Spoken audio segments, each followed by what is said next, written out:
ठरलं तर मग मालिकेच्या पुढील भागामध्ये अर्जुन सगळ्यांना सांगतो की सुमन काकू ज्या काही परिस्थितीत होता त्यामुळे ते मेंटली अनस्टेबल होऊ शकतात.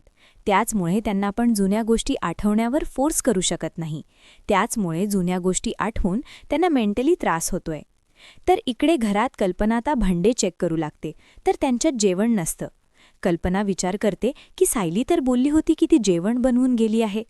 खरं तर सायली जेवण बनवून गेलेली असते, पण मात्र ते सर्व काही जेवण पार्सल करून प्रियाने कचऱ्यात फेकलेलं असतं.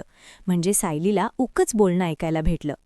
तर घरी येऊन आता प्रिया मुद्दाम सायलीला बोलत असते की तू जेवण का बनवून गेली नाहीस. तेव्हा सायली म्हणते की आई मी तर जेवण बनवून गेले होते. प्रिया म्हणते की अगं तुला बाहेर जायची एवढी घाई होती ना की तुझ्या लक्षातच आलं नाही की तुला जेवण बनवून जायचं होतं. तर सायली भांडे चेक करते.